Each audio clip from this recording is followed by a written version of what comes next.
I get so many questions about stopping inflammation. So many people have inflammation causing their joint pain, especially if you have arthritis, so osteoarthritis, maybe even rheumatoid arthritis, fibromyalgia,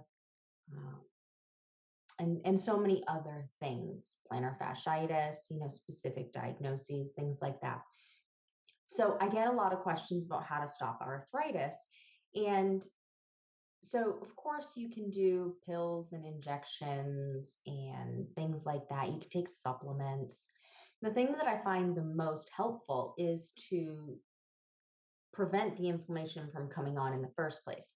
But we can't go back in time. We can't change what we did yesterday. We can't change what we did 5 years ago, 10 years ago, 50 years ago, however long ago. So you can only move forward. So, one of the things I recommend people do is actually adjust what they're eating to get rid of their inflammation. So, what does this mean? So, some people that means getting rid of gluten, some people that means getting rid of dairy. For those two specific instances, it's usually because you have a sensitivity to those, either dairy or gluten, or an allergy to them, or an autoimmune condition that needs you to stop eating those. So, somebody who has celiac disease would need to stop eating gluten because that is the treatment for it. But what about everybody else? I don't really recommend going gluten free, dairy free unless you've been told by a dietitian or a physician who's done blood work to see that your levels, your inflammatory markers related to those two ingredients are high.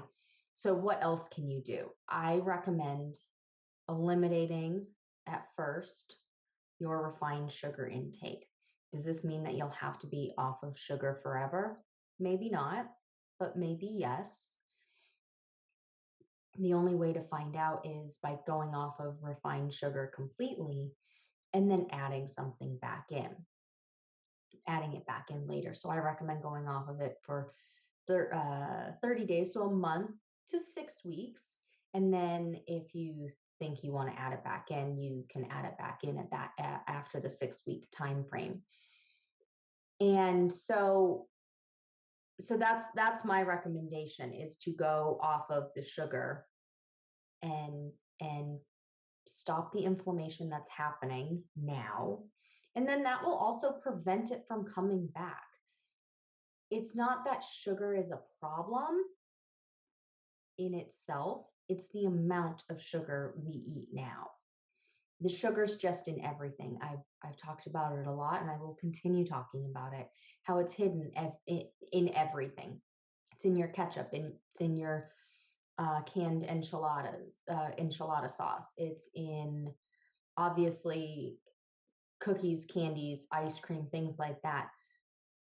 But it's also hidden everywhere else.